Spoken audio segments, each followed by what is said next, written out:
एक व्यक्ति था, उसकी पत्नी का देहांत प्रसव के दौरान ही हो गया था, परंतु किसी तरह बच्चा हो गया था। छोटा बच्चा माँ के बिना कैसे संभाला जाएगा, ये एक बहुत ही चिंता का विषय बन गया था।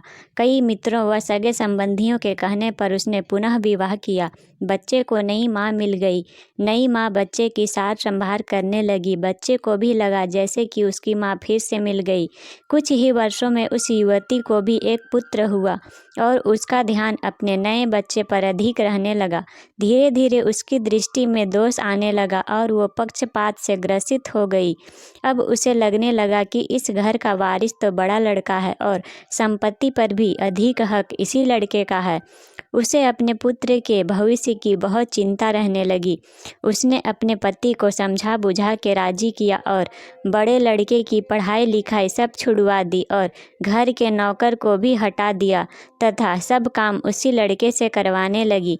बच्चे के ऊपर बहुत बड़ी विपदा आ पड़ी। वो अभी दूसरी कक्षा में ही था और दुनियादारी कुछ नहीं जानता था। उसे यही लगता था कि माँ ने सही किया होगा।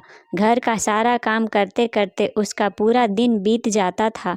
धीरे धीरे माँ ने उसे समझा दिया कि उसका असली कार्य अपने छोटे भाई की सेवा ही है और उसका छोटा भाई ही असली मालिक है। बच्चे ने माँ की आज्ञा मान ली और सदा ही अपने भाई की सेवा संभाल में तत्पर रहने लगा। अब वो बड़े लड़के को जरा जरा सी गलती होने पर डांटने मारने भी लगी थी ताकि उस पर एक भय बना रहे।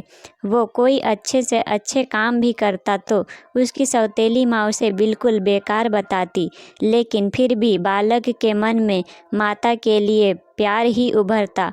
वो उसे सौतेली नहीं मान पाता था।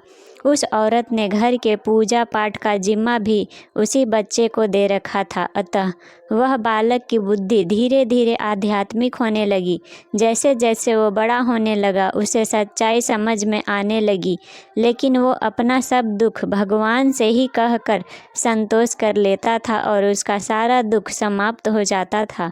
पिता से वो बहुत प्रीति करता था और जानता था कि पिता उसकी स्थिति से बहुत दुखित रहते हैं, लेकिन वो उनसे हमेशा माँ की बड़ाई ही करता था। पिता का होना ही उसके लिए बहुत था, परंतु उसके पिता भी एक बीमारी में चल बसे और वो बिल्कुल अकेला हो गया। बस भगवान ही उसके रह गए। समय बीतने लगा और दोनों बच्चे बड़े हो गए।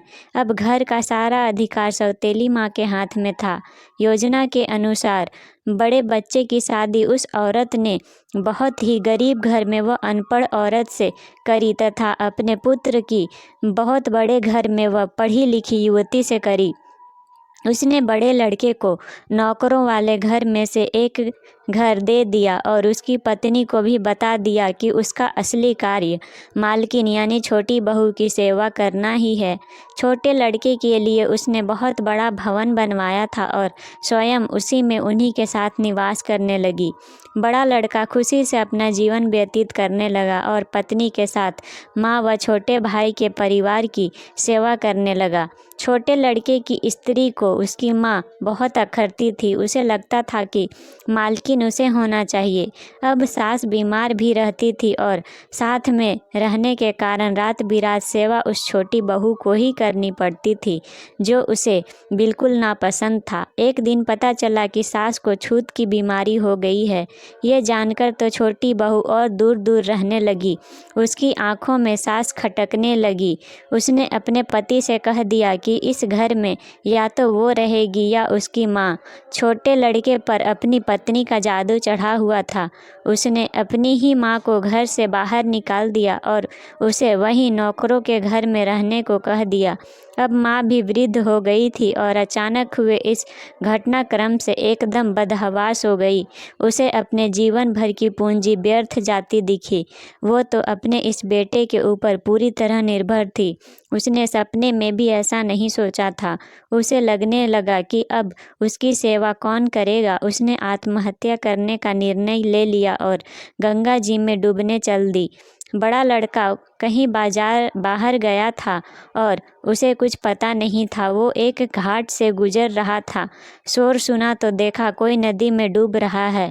उसने भी छलांग लगा दी और जब बचा के लाया तो देखा कि ये तो उसकी ही सौतेली माँ है। जब सारी बात पता चली उसे तो वो बहुत दुखित हुआ और अपने पत्नी व माँ के साथ घर त्याग दिया।